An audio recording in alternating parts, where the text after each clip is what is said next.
What's going on, everybody? It is another episode of Hopeful Wisdom, and we are keeping it in the spirit of dating and modern dating and dating on social media and dating on all of the swipe sites. I am very lucky to have an awesome guest and my very, very dear friend who's going to be sharing a modern day love story, comedian Gregory Hall. Thank you so much for being on, Greg. Oh, thank you for having me. I appreciate it. Oh, my pleasure. So one of the things, you know, people who watch this show know that I talk about God a lot. Yeah, you do. I saw one of your videos last night. I was like, somebody need to go to bed. But for what some people don't know is I was a matchmaker for almost 14 years, and it's very much, you know, it's really, what can I say? It's a touchy subject, and finding love, and it's so hard, and people, you know, I feel like people lose hope, especially if they've been through some shit. You know what I mean? Yeah. And, you know, I think that it's beautiful that you want to share your modern day love story of meeting your beautiful girlfriend on, you said you met her on Bumble? Mm-hmm. Yeah, we met on Bumble, actually. It was a couple months after me and my ex-wife had separated.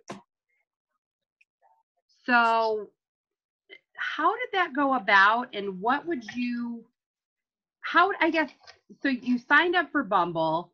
How long were you on the site before you met her? I think I was on the site for all summer, actually. All last summer I was on it, maybe for like 2 months or so. Okay. Yeah. And what were you looking for, someone to spend your life? Like, what were you looking for? Because this is something that people, you know, who are down for whatever usually find whatever. Were you looking for a relationship, or did it just kind of happen? Nah, actually, I'm gonna be honest with you. 100% honest, raw, uncut, no chaser. I was hoeing. I was hoeing that summer. I was hoeing. Nigga was not looking for no serious relationship. I was just coming out of a marriage. I was free. I was just backflipping into all kinds of women. It was a crazy, crazy summer. So I was having a lot of fun, and I really wasn't looking for a relationship. It just crept up on me and bit me in the ass. It crept up on you and bit you in the ass. It did. It crept up on me and bit me right in the ass. I mean, how did you, because there's a lot of people online just hoeing. There's a lot of people online that I like to call chasing tail. So you were chasing tail. Oh, yeah, I was chasing all kinds of tail. I was chasing tail, ass, whatever the fuck people calling it these days. That's what I was chasing. And what happened, and what made your current girlfriend, what is her name? Danielle. What made Danielle special, and how did the relationship evolve? Well, it was weird. So, all right, so let me give you a little backstory. So we met on Bumble, and at the time I was talking to, like, I'm not saying this with arrogance or trying to be cool, but I was talking about 4 or 5 different people at this time, and dating, and, you know, I was dealing with different people. I wasn't looking for anything serious, and I was straight up with everybody, you know what I mean? Right. So she actually came, our first date, believe it or not, she came to a show that I did in Brooklyn. Thank God I didn't bomb. I went and got a second date. And it was cool. She came, saw me perform. I had a great set. Night went well. Got a second date literally the next day, which was more of a, like, formal date. You know, we went to the movies, went to dinner, you know, and all that good stuff. And honestly, like, this is the weird thing. This is the weird thing. I was married for, and you know my backstory. I was married for 10 years. Yeah. And this is and I've had many other relationships before my ex-wife, but this was kind of like this is the first time I feel like I'm actually in a relationship that it feels like what a relationship is supposed to feel like. Right. Or more or less what a loving relationship and a supporting relationship is supposed to be like. Like, it was so weird. Like, you know my history, you know, my backstory. You know, my ex. Can you share a little bit of the backstory about your marriage? Yeah. And in no way shape or form I'm, trying to bash my ex-wife. She's a great person. But, we were together 10 years. We married for 10 years. We were together 12. And, honestly, people grow apart. And Right. we grew apart. And we both made a decision that we knew we were not compatible for each other. We were not compatible at all. She wanted one thing, I wanted another. I wanted apples, she wanted oranges. And I think it was actually something, I actually use this analogy, and we're talking in context, and this is something that you had told me, and I never forgot this. It's kind of like I looked at the situation like this. It's like owning a property. You have this beautiful property, but you are not doing anything with it. You're not doing anything with it. And so now the property's starting, the grass is growing, weeds are growing, it's looking nasty. So why hold on to that property where you can give that property to somebody that will take better care of it? Right.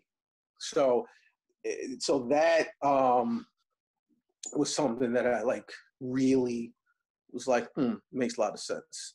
And we had to stop kidding ourselves. And my ex-wife even said it. She was like, we should have got a divorce a long time ago.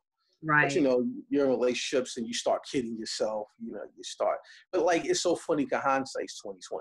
You know what I mean? And you see, not noticing all these red flags that are there. And the thing is, and I'm not comparing my ex to my, current girlfriend, but it was so weird when we got together. Even she said it. We had so much in common. Right. That it was scary. No, I've known you for, how long have we known each other now? 5 years? Yeah. I mean, the kids were about 3. They're 8 now. So we've been friends for 5 years. Gregory and I actually met in the New York City stand-up scene back in the day when I used to be funny. But we've known each other for a long time. And you and your wife, it seemed like we're roommates. You know what I mean? It didn't seem like you had anything in common. Like, for example, and I know this from a personal standpoint, when you're a comedian, you want the people you love to come see you perform. She actually never came to see you perform that one time, right? Yeah, she never came to see me perform. She was never really a city person. She grew up in the country. She's a country girl, so she was never really, big on the city. And there was a lot of other issues too. I'm not going to get into. Right. Yeah, so she never came. But my current girlfriend, she actually, our first date, she came to my show in Brooklyn. She drove, because she's from Jersey like me. She drove to Brooklyn, and she's been to 6 of my shows. Wow. Yeah, she's been to 6 of my shows. And I mean, there was one night when I had multiple spots, and she went with me to all these spots. That's awesome. I was kind of like, you can come, but I got 3 shows tonight. She's like, yeah, I'm good. I don't have to work tomorrow.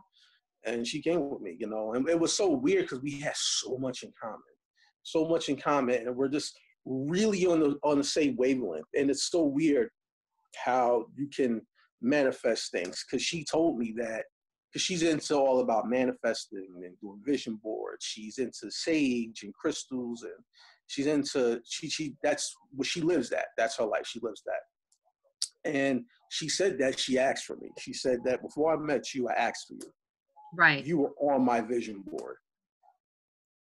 No, that makes a lot of sense. I tell women that all the time. If you want to find somebody, you have to be talking and praying out loud and making a vision, and not letting anything kick you off your game. That's absolutely correct. Yeah. Anything that I want, she tells me, she goes, did you write it down? Did you write it down? Did you write it down? Manifest it, write it down. Excuse me. So it was just, here's the funny part. We enjoy each other's company. Yeah, we love each other, but we actually like each other. Right. You know what I mean? You know what I mean? No, I do. Me and my ex-wife, we loved each other, but we didn't like each other very much. We really didn't.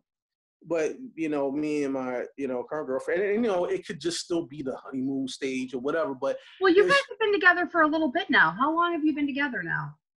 About 8 months, actually. It'd be 8 months this month. Yeah. So we got together around September, end of September. And you guys are, it sounds like you guys are in this for, your intention is to be in this for a while. You're not going anywhere. No, neither one of us. You know what I mean? We had talked, it was so funny, but we talked about moving in. But because right now I have a new apartment, but right now I'm currently renovating it right now. But the thing is that we decided not to because I want to take my time. I spent 10 years living with somebody. I kind of Right. want to live by myself for a little while. That makes But sense. but it's definitely a lot. So we want to take our time. We want to do it right. There's a lot of trust between her and I. She trusts me. I trust her. You know, and like I said, this is kind of like the first relationship to be like, oh, this is what being in a caring, loving relationship means. Not to Right. say that my last marriage, like my marriage wasn't, because it was. It just No, your ex-wife, I know your ex. I mean, I don't know her anymore. I mean, I guess you got me in the divorce. You know what I mean? But no, shout she's a out to my lovely human being. I'll be yeah, the first to say, an absolutely wonderful woman. She's a queen. I have nothing but the utmost respect for her. But when yeah. it comes to you, the two of you together, the marriage was a disaster because there was just no compatibility. There was no co-support. You two were Right. basically living completely separate lives, and just Oh, it felt that way. It felt like I was living two lives. It was crazy. It was insane. It was the weirdest, surrealist shit that I ever went through. It literally felt like I was two different people. And that's the thing. When you know that a relationship is done with, right, you can't kid yourself, because what happens is that's when it starts becoming toxic. And right, it started becoming toxic. That's when like the fighting turned into, the arguments turned into fighting, turned into like scream matches. And that's when it comes toxic. And when it gets to that point, that's when you both have to be adults and say, all right, this shit ain't working. You go right, your way, I go my way. Yeah, it's gonna right, suck, but it's for the best. right. And how many dates in do you feel like, did you know right away that Danielle was different from the rest of the hoes? Yeah, she was for the rest of the hoes. Yeah, she was. Baby, you ain't no hoe if you watching. No, she No, was Danielle, different. you're not a hoe. No, no, no, not at all. We love you. Oh She God, that sounded horrible. like honestly, like I knew she was different off the bat. You know what I mean? And she was different because everything that I wanted, or everything, not that I, how can I put this? Not that I wanted, but everything that I was looking for, Mm-hmm. that I wanted before, that I wanted to manifest, even when I was still married, and what I was trying to turn my ex-wife into, Right. that was her. And that was the one thing I learned. See, the one thing that a lot of people have this misconception about breakups is that when you come out of a breakup and you're like, fuck this motherfucker, this person ain't shit, blah, blah, blah, blah, blah, blah, blah. You didn't learn shit. Right. When you come out of a breakup, you learn a lot about yourself. Right. You know what I'm saying? And I learned a lot about myself. And I was like, okay, I'm going to go into another, if I go into another relationship, because like I said, I was looking for one, I'm going to go in knowing what I want. Right. So I knew going in what I wanted. You know what I mean? So I knew she was different because A, she saw me perform, she's supportive, and it was just like she was just hitting all the check boxes. So it was like creeping me out. I was like, yo, what is happening right now? This shit is too good to be true. Like, Right. when is it gonna take a left turn? Because this shit's crazy. Like, because like here's the thing with me, like anybody knows me. Listen, I ain't scared to say it. I'm an affectionate dude. I like to fucking cuddle. I like holding hands. I like kissing. Me And she too. and I'm she very loves, affectionate. Yeah. yeah, and she loves all that shit. So I was just like, okay. Like Right. this is how much we have in common. Now, I have a new car now. I have a new car that I've had like maybe like a couple months now. But when we met, I had my old car. Okay. And this is how much we had in common. We literally had the same car. That's so funny. And here's the funny part. My old car had a broken window. Her car had a broken window. That's so cute.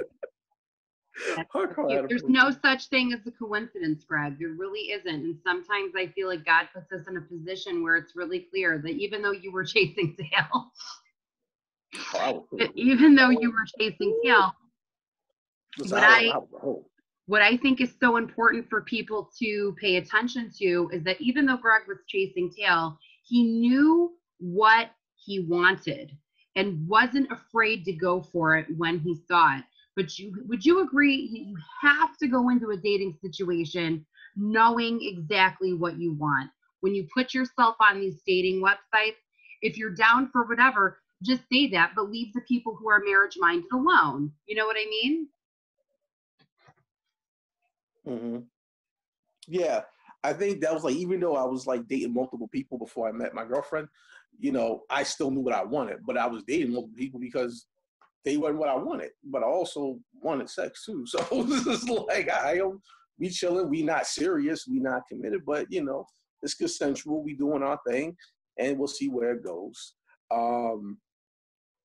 And like, okay, for example, now I was dating somebody. It was kind of starting to get serious. This is before I met Danielle, but then it just fell apart because that person didn't want anything serious. So I was like, all right, cool, peace. Kept it moving. I kept it moving, you know, but I still knew what I wanted, you know what I'm saying? Because I came out of a situation knowing what I didn't want again. Right. So I had that example. I was like, okay, well, I know what I don't want because I've been through the fire. So now I should be able, coming out of this situation, even smarter, knowing what I want. Or if I don't know what I want, I should just lay back in the cut, not try to get anything seriously until I find out what I want. Right.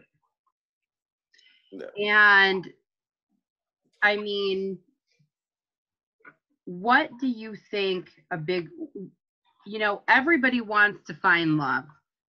Mm-hmm. Do you think casual relationships, you know, there's always one of the things that I learned as a matchmaker is that people usually in a casual relationship, one of them usually wants something way more than the other one. Would you find that to be true? Yeah, because I think after a while, here's the thing. I think you can't, I mean, yeah, you can have something casual and that's fine. But at some point, a decision has to be made because you can't keep having sex with the same person and not develop feelings. Right. Like it's just not possible. Like, you know what I mean? Like you can't like, you know what I mean? Like we all have had, you know, fuck buddies or whatever you want to call it, friends with benefits. But it goes south because I eventually. didn't. Oh, you did? No, I didn't. I didn't have friends Really? with benefits. I had boyfriends, but I didn't have friends with benefits. Oh, you missed out. I'm past what? I said you missed out. That's when you can do all the nasty shit you want to, like. No, you know what though? I'll tell you the truth. I think that one of the reasons I stayed away from friends with benefits and things like that is because after setting people up for so long, and you knew me when I was still setting people up, it would just the amount of just pain that I would hear from people. And it's like, I can't get caught up in that because I'm a loving Leo. I'm very affectionate. I'm very loving. I'm, you know, I'm a queen looking for the king. You know what I mean? Like, right.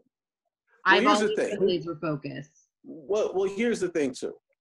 I went into also this situation. How can I put this?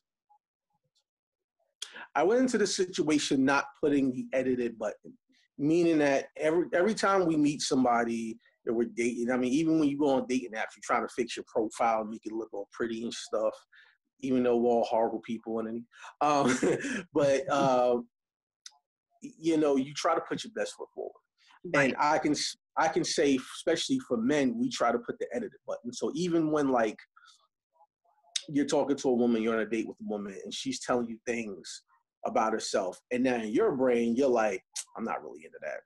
Nah, we ain't got this in common. Nah, but you trying to impress her because you're trying to get in bed with her. So you put the edited button on, and you like, yeah, well, yeah, I like the same things too. Then you get caught up in a situation with somebody you don't want to be with. Right. All because you wanted, you know, you wanted the sex. You know what I'm saying? You wanted the box.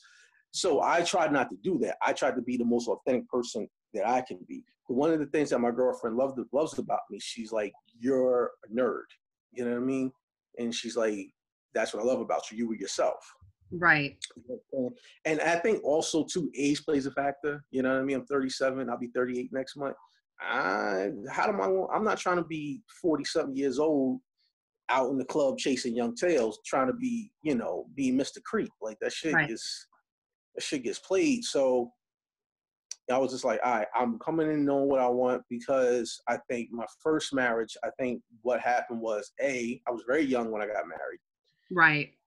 So neither myself nor my ex-wife, we did not know who we were. We didn't know who we were. Right. We weren't done finding ourselves.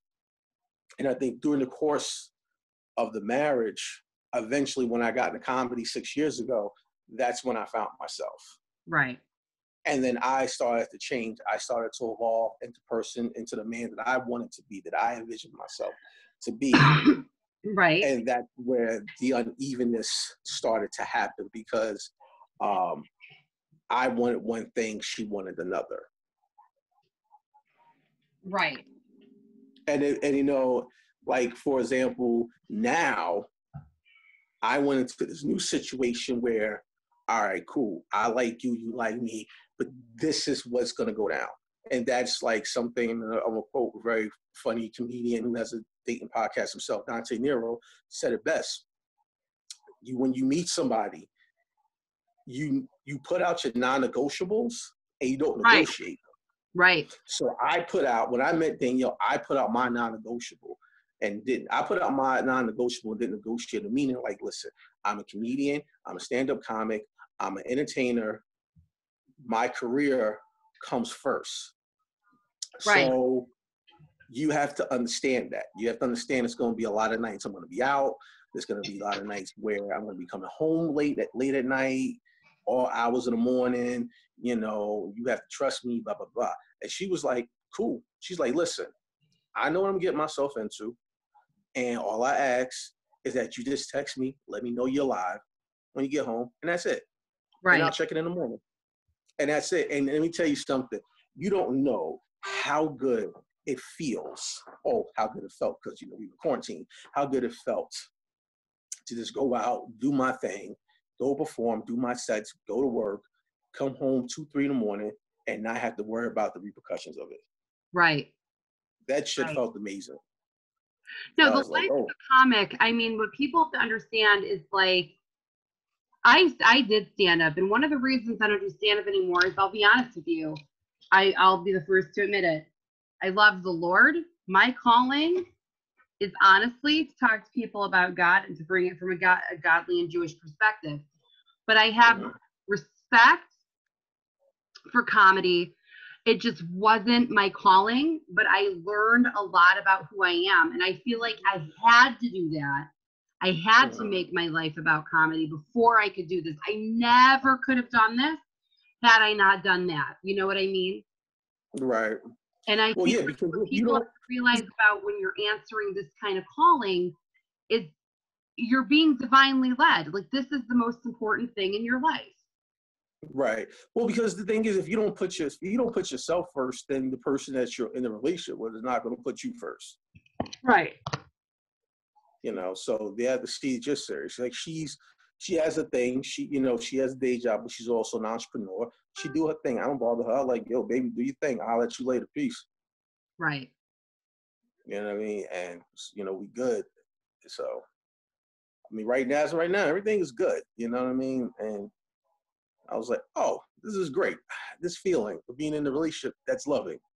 Well, let me ask you something. While you might not have been looking for love when you met Danielle, and you're one of those people that I think just got extremely blessed, you know, there's a saying that, you know, you don't find love happens when you're not looking for it. I've actually, in my experience, found that to not be true, to not always be true. But in your situation, it wasn't that you were looking for it, but you were open to it. Would you say that's correct?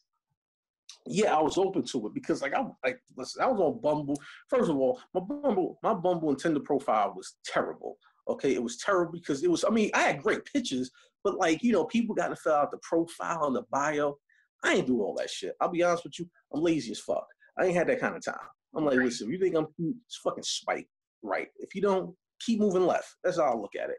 And, you know, and I was just, like, doing that stupid tactic, just swiping right, whatever. And she hit me up, and I was like, I bet. What's up? Okay, she cute.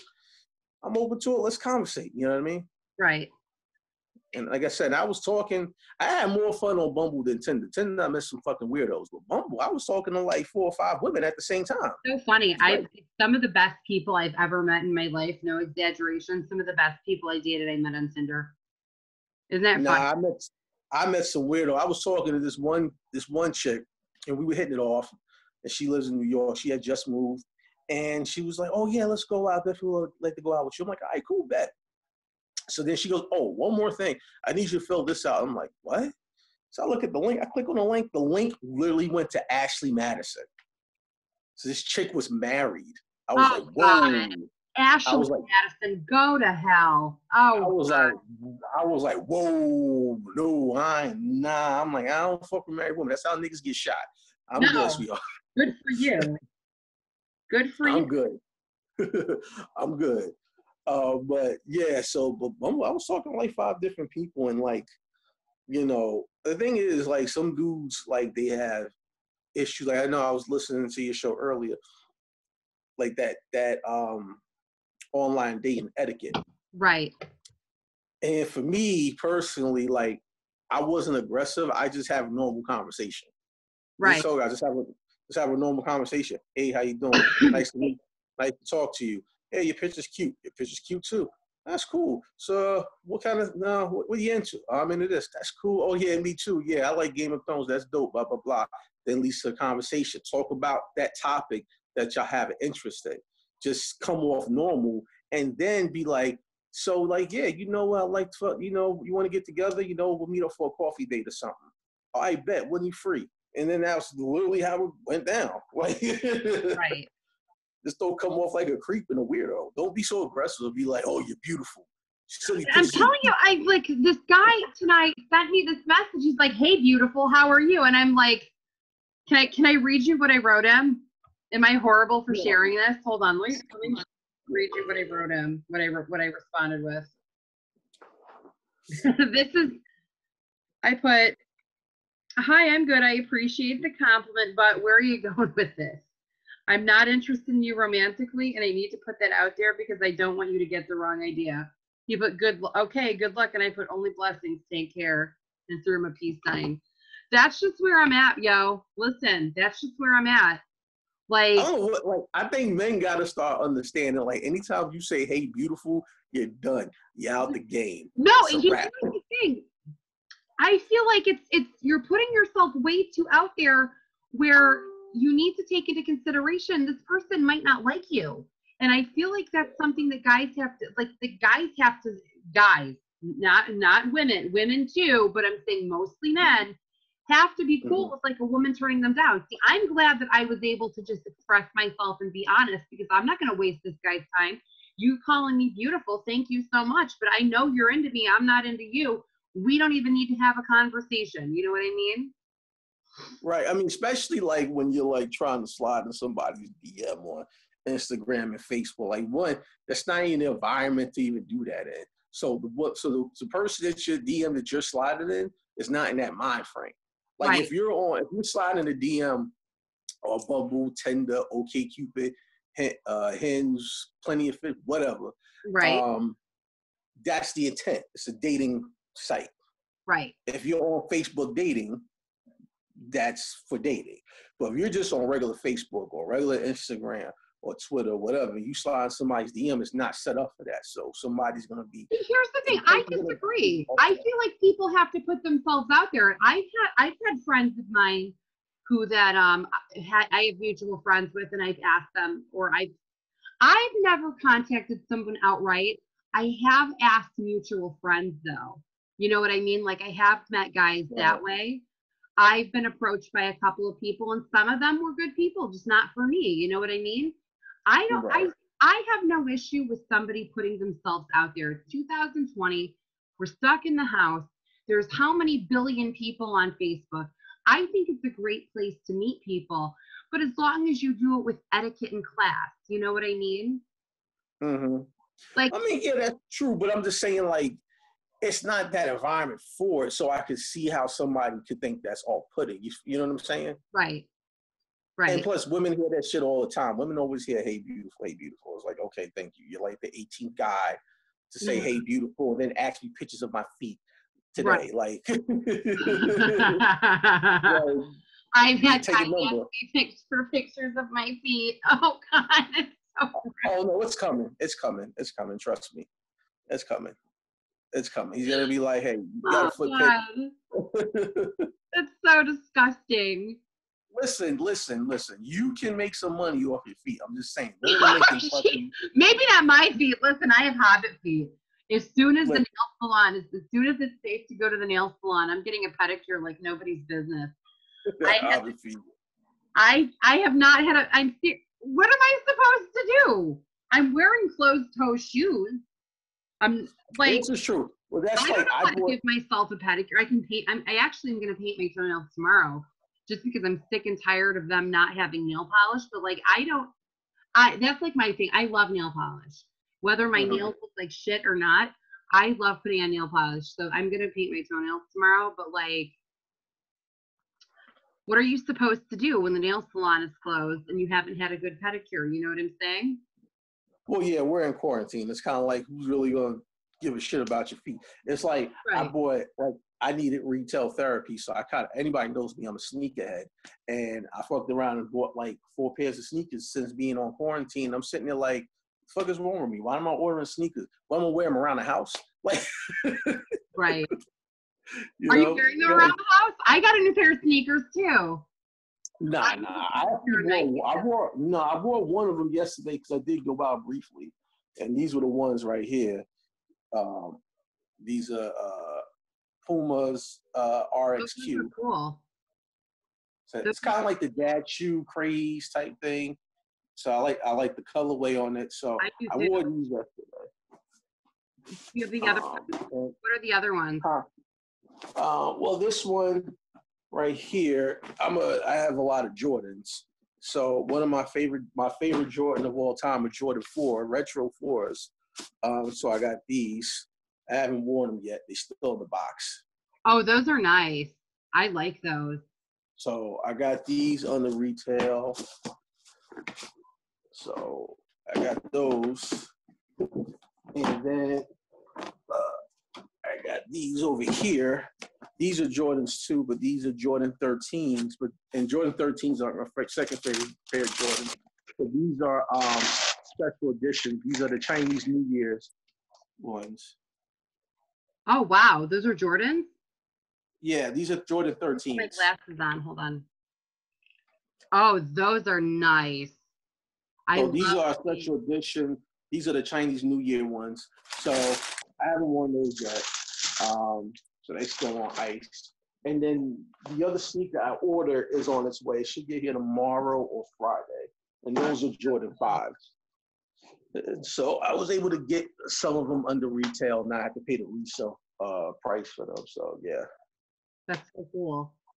Yeah. So, but like, what am I doing around the house? But yeah, I'm a sneakerhead. So I have like a shit ton of sneakers.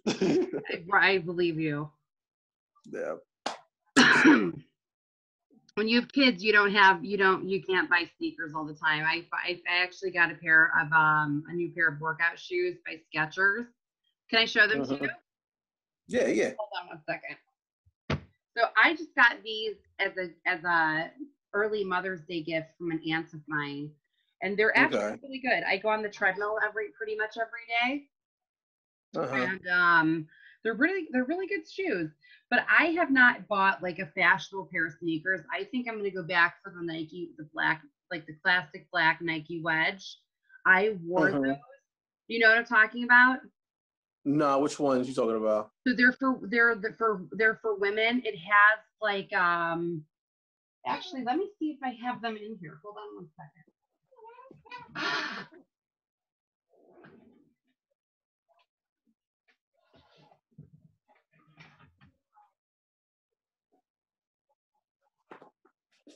No, I don't have them in here. But it basically has like a platform on it. It's a sneaker, like it's on an incline like that. Does that make sense? It's like a high sneaker, but it's not like. Yeah, they're like these. They're kind of like these. They're like these. Right. Yeah. Okay, I know what you're talking about. only they're for women. Yeah, I know what you're talking about. So I'm thinking of getting those. And so what would you say for guys? Do you feel like, one second, do you ever feel like maybe sometimes guys are chasing, like you were chasing tail, but when you found the right one, you went for it. Do you feel like that's common or uncommon? I feel like that's uncommon with guys chasing tail. That is uncommon for guys to chase tail? No, it's uncommon for guys chasing tail. If they meet a nice girl, to like, do you feel like, what percentage do you feel like actually goes for having a relationship as opposed to just getting what they want? Well, it's for me, I can only speak for me. I will say it's all about what you personally want and sticking to it. So, for example, I knew what I wanted. It evolved into, it's like put it this way, we let our relationship evolve over it. And when I wanted her, I was like, I'm gonna go after it. Like when I want something, I go after it. Like I don't try to hesitate. I don't try to think. I just cool. Just lay the groundwork to see how do I. But I'm saying, were you serious about her from the beginning? Yeah, I was serious about it from the beginning. I think what it is this. Here's the thing. Yeah, I was chasing tail because shit, I was locked down for how many years, and I could chase tail freely without any repercussions. I'm gonna lose my fucking mind. I'm sliding this person's DM, sliding that person's DM, not giving a shit, whatever, giving zero fucks. But the thing is, a lot of times, it's okay. A lot of it for guys, personally, I can say a lot of it's ego. Right. So it's like, it's that image of like, oh, I got this chick, I got this chick. You know what I mean? I got this person, I got this person, or whatever. And a lot of it is just ego. You know what I mean? And I learned to let that ego go. You know what I mean? Because like, here's the thing. Like at one point, like I tried to like flirt with the whole idea. I mean, I think you remember this. I was flirting with the idea of like being poly. This was like some time ago. And I'm like, I'm not poly. And I'm like, listen, if anybody that's poly that's watching, hey, God bless you. You know what I mean? Teach his own. You know what I mean? That's cool. It's not for me because dealing with one person is a headache. And I got to deal with 3 or 4 other people. That's worth that. No, I think polyamory is horse shit. You know how many people I've spoken to in polyamorous relationships? None of these bitches are happy. None of them. None of them. Well, here's the thing. I think certain people, like I actually have a very good friend of mine who's poly, and she's in a very good, loving, successful poly relationship. She has 2 partners. They have a triangle, and it's great. I think it's triangle. I could be wrong. If I'm wrong, apologies, Erin. But she has a great relationship with her partners. I think a lot of people go into poly relationships with a misconception. Okay, when people think of poly or open relationships, I think what happens is you think automatically a big fucking orgy. Okay, you think it's a fucking orgy, and it's not. You're literally in a relationship. You can cheat if someone is poly. You know what I mean? You can still cheat in poly. It's all like consent, and it's all about, you know, what kind of, you know, things you like. Oh my God, my locks looking crazy. It's about, they look good. It's about what you want. So people, like I said, they have this misconception. They think it's like, oh, it's one big fuck fest. No, it's not. You're in a relationship with multiple people. So when you're in a relationship, even if it's one person or 2 or 3, you still have to invest your time into that person. I don't have that kind of time to be investing into multiple people. Thank God. I don't have time to invest one. You know what I mean? Excuse me. To invest my time into one person, not 4 or 5 other people. It's just too much of a headache. Right. No, I mean, I've spoken to people in polyamorous relationships. I've spoken to people in open marriages. You have to remember, I did this for a really long time. None of these people were happy. There was always somebody going along with it that didn't want to be there. Well, it goes back to the whole stop kidding yourself. It's the whole, a lot of times we try to kid ourselves because we don't want to be alone. Right. Like that. It's the whole having your cake and eat it too. It's that like, oh, I want to go out and do me, but I constantly want to make sure I have in-house pussy or in-house dick. And that's what it boils down to. And it's like, nah, it don't work that way. Right. You know what I'm saying? And if being poly or being in an open relationship is your non-negotiable, don't fucking negotiate it. Right. Right. That's simple. So what would be your advice to people who are chasing tail? Would you tell them to be open to finding love? Or I feel like I look at it like if someone is looking for, if someone, like anyone who reads now, I'm on dating websites that are specifically for marriage. All right. I want to just make that clear. I'm not trying, like, I do have a profile on OkCupid, but again, I make my intentions very clear. You know what I mean? You can't have, if you're trying to date me, you can't have 2 conversations with me without knowing what I'm about. Do you think if everybody dated with that level of maturity, there would be a lot less heartache? No, because human beings, unfortunately, we are very self-interest people. We're very self-interest creatures. And to go back to what you said, like, yeah, you should be open, but it's all about what the individual wants. If you don't want a relationship, you're like at a point in your life where you're like, you know what? I don't want to be open to a relationship. I don't want to be anything serious. Then that's fine. That's cool. But you need to let the person that you're dealing with, the people that you're dating or people that you're screwing or whatever, you need to let them know up front, this is what I'm about. If that's not what they're about, you keep it moving. Right. I mean, I think if someone's chasing, like I mentioned, the ex-boyfriend of mine who swiped right on me on J Swipe because he was chasing tail. It's like, I'm on the other side of 35. You know what I mean? I'm about to be 36 in August. I have 2 children that need a father. Like, I can't be bothered at all with anyone who's trying to chase a piece of ass. I can't be bothered with that crap. Not one iota.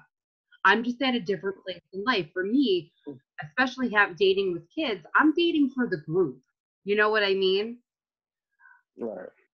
Like, I don't have time. When I look at it, for me anyway, when I'm giving my time to a gentleman, I'm doing it with the intention of trying to build, family. So if you're trying to do something else, at least on my watch, you're stealing my time. That's the way you're not only stealing my time, you're stealing my children's time. Because if I'm taking my time away from these kids at a time that I'm homeschooling is shit, by the way, it's awful. But I'm saying at a time when I'm homeschooling kids for the first time in my life, my kids are not awful. My kids are amazing. I'm saying homeschool is a pain in the ass. But if I'm taking time away from my children, I'm doing it with the intention of building our family. So if you're wasting my time with chasing tail, you're taking time away from my kids. That's the way I look at it. But here's the thing, though. But that's your non-negotiable. So when you talk to a guy, yeah. So when you talk to a guy, that's the first thing that's gonna come out your mouth. So you're already letting somebody know up front what you ain't about and what you're about, because you're in a different situation than most people. You know what I mean? So there's nothing wrong with that. And if that guy accepts that, then that's cool. But if he proves otherwise, that he doesn't accept it with deceit and betrayal, then you just kick that person to the curb and keep it moving. Right. You know what I mean? Because at the end of the day, if you're with somebody and they do something to betray your trust and you take them back, remember, and they do it again, you took them back. You knew what was up. You had the opportunity to say, you know what? I ain't about this. We done. But you didn't. I get it. But you still have to, understand that might happen if you take that chance. Right.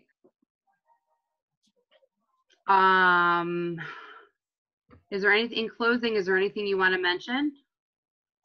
Well, I have let's see, what's my comedy schedule? Well, tonight I will be in the living room at midnight. Tomorrow morning I'll be in my bed, and then When is New York City opening?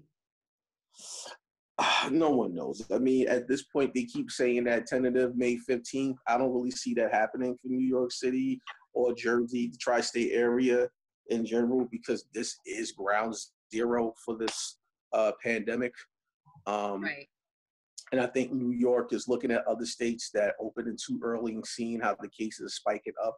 And I know, Como, who's been doing a good job, he doesn't want to go through that. So I think what New York is doing, they're doing the opposite of what Georgia and some other states are doing. So they're saying like, hey, we're opening everything. They're going to start slowly opening things. You know what I mean?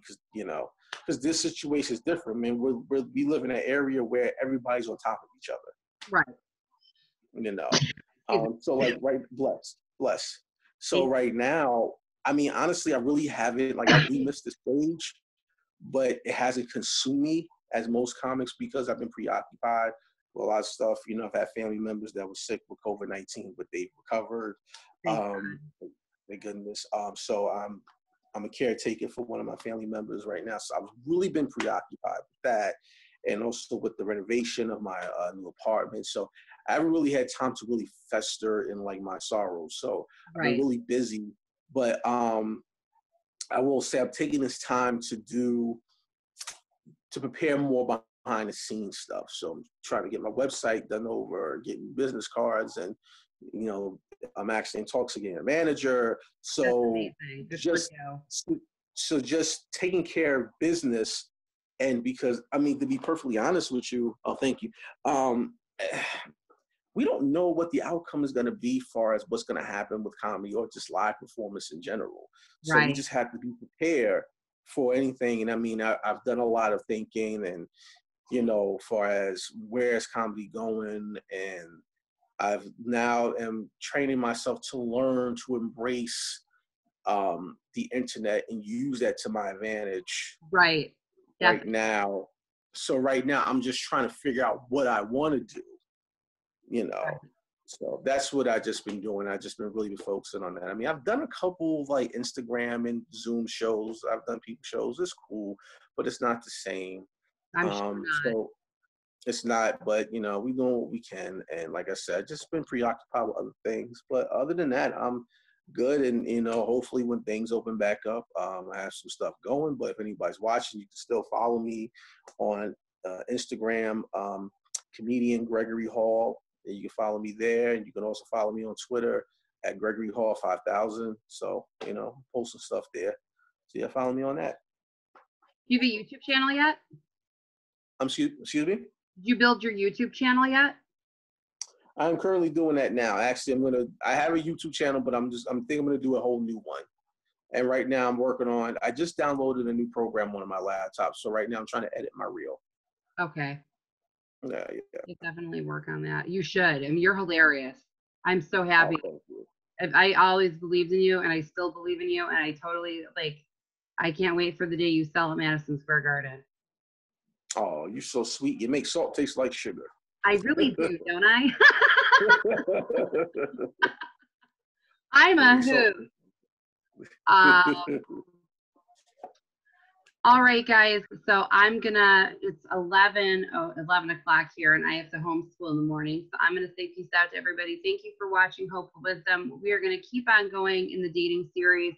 We're going to help people date like a goddamn adult. For those of you who don't know, I used to have a podcast called For Love and Play. I'm going to post that on my page, Wisdom.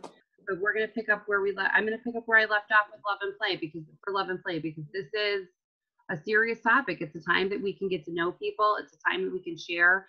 And even someone chasing tail, you walk in, you know what you want, you see it, boom, you make it happen. You don't play games. And I think that is why I wanted you to talk to us, Greg, because I know you very well. I know that you chase tail.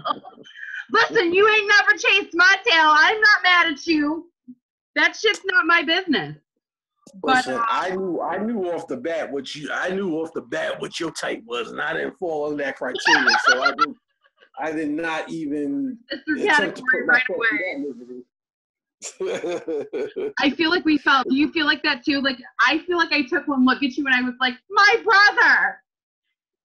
Yeah, for sure. Like I could already know the vibe that Yeah. somebody gives off or what I give off. You know what I'm saying? And you know my history, so you know I never changed as far as faithful women. I know where the bodies are buried. Give me a break. You damn sure do. I damn sure do. All right, guys. Thank you so much for watching this episode of Hopeful Wisdom. We're going to keep on with the dating series. Please be sure to like and smash that subscribe button so I can get paid. And I'm wishing you guys an awesome night. Thank you so much. Peace out. God bless. And I will see you next time. Peace.